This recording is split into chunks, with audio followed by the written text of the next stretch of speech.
But it's Biden versus Trump. We know that. It is. It is. What do you say to voters who are upset that those are the two choices?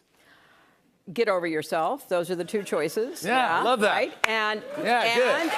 You know, it's kind of like one is old and effective and compassionate, has a heart, and really cares about people, and one is old and has been charged with 91 felonies. Yeah, okay. I mean... Okay, interesting. I don't understand why this is even a hard choice, really. I don't understand it. But we have to go through the election, and hopefully people will realize what's at stake, because it's an existential question. What kind of country we're going to have, what kind of democracy we're going to have. And people who blow that off are not paying attention, because it's not like Trump, his enablers, his empowerers, his allies are not telling us what they want to do. I mean, they're pretty clear about what kind of country they want. Yeah. So. Get out there and vote. Yes. Now, these people who are on the fence, what are you thinking? This is what Hillary's trying to say to people. What are you thinking? There is no choice here. You have a man, Joe Biden is a good person. He understands grief. He's lost a child. He's lost 2 children. He lost a wife. He's compassionate. He feels for Americans. This guy, he's a psychopath. Yeah, but I think... Yes, this clip you're about to watch is very interesting.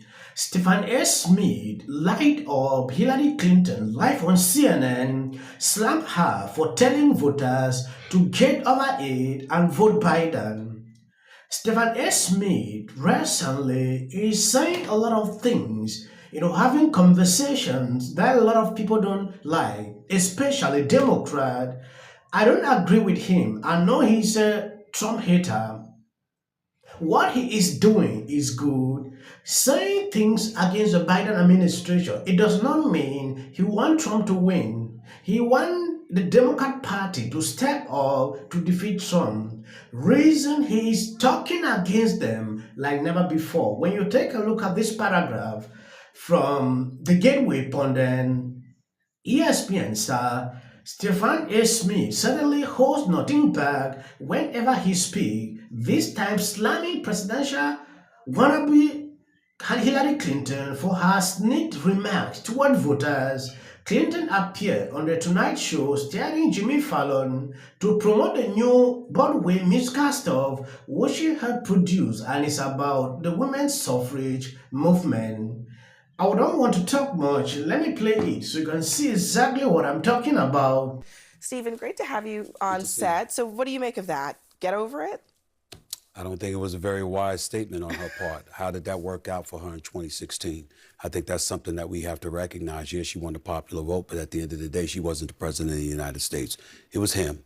You can look at her not campaigning in Wisconsin in the last days, not campaigning in Pennsylvania in the last days. You can look at some of the stuff that they were saying about her that sort of distracted things from where it should have been in terms of Comey and his report from the FBI. You can bring up a whole bunch of things, but at the end of the day, the last thing you need to do is to do anything that could agitate a potential voter in this particular election. What do you make about the actual argument that she's making? I mean, she's basically saying 2 old people, yes, but they're substantively different. I mean, Trump has 91 counts against him. Well, and listen, if you're nobody's brought that up more than me. For 4 indictments, 91 counts, impeached twice. I'm not voting for him. I've said that to a lot of people. I've said that to you. But at the end of the day, what I'm saying is that at some point in time, you got to take into account what the voters thinking about. The voters, a lot of them out there, tens of millions of them out there, by the way, don't care what he's going through right now. They don't care about his guilt or innocence, his perceived guilt or innocence. They don't care about the 91 counts. They're thinking about their lives. And a lot of times we see politicians taking the positions that they're taking, and while we can respect their candor and their honesty, they do seem a bit detached at times from what the voters are actually feeling and what the voters are actually thinking. Nobody wants to hear that from Hillary Rodham Clinton at this particular moment in time, because especially if you're Joe Biden, what are you really worried about right now? You're worried about folks coming to the polls. You're worried about them showing up to the polls to vote for you. You're not worried even about them voting for Trump. You're worried about them not showing up to vote for you. That doesn't exactly encourage. Yes, you see the little twist. He can talk against Biden, the Democrat, for 24 hours, but he will end by saying, I will not vote for Trump.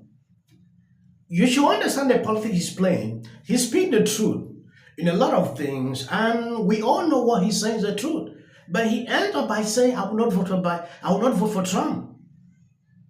You can understand, he wants Democrat to change, to re-strategize, follow, certain things, to defeat Trump. Yesterday, Connecticut, Rhode Island, New York, and Wisconsin. However, the uncommitted push continues to plague the Biden campaign. Uninstructed, getting more than 8% of the vote in Wisconsin. In Connecticut, uncommitted, tallied a total of 11% of the vote. It's an apparent protest vote in opposition to Biden's response to the Israel-Hamas war. Based on Michigan and Wisconsin results, we know that the protest vote, the sort of ceasefire kind of votes in Michigan, were more than the margin of victory that Joe Biden won Michigan in 2020. So this is very real. And I think that you have a right. I believe a protest vote is part of democracy. I think that it's a good way to make your voice heard. But I would say to these folks, and these are Democrats, I'm a Republican, take it or leave it. But as an Arab American, you really think that Donald Trump would handle Gaza better than Joe Biden? If he thought it was politically advantageous, he would level Gaza without a second thought. And I think, unfortunately, we live in a binary world. I'm conflicted right now because I didn't like either options. But you have to think, what are the long-term repercussions for what matters most to you? And I think it would be a mistake for these folks to sit it out because it's not in their interest. Well, people need to understand he negotiated the Abraham Accords, and he moved the United States Embassy to Jerusalem. So he is the most pro-Israel president running right now. You can understand, he wants Democrat to change, to re-strategize, follow, certain things, to defeat Trump.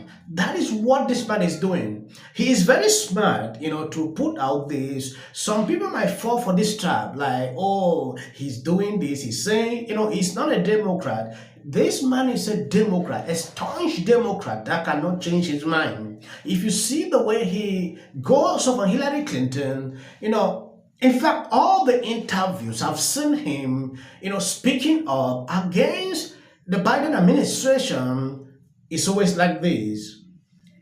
If you know that people are not doing right things, you change your mind, to vote for them.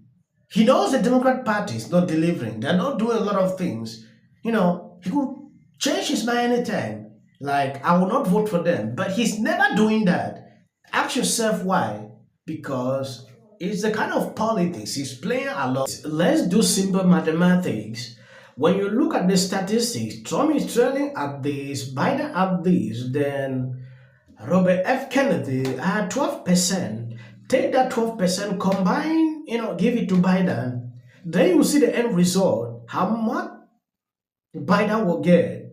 So you will see exactly how this man is drawing voters away from Biden because he is more of a Democrat. I don't see it anywhere that he can draw away Trump voters because his beliefs, his policies, are just Democrat things, and Republicans don't fall for it.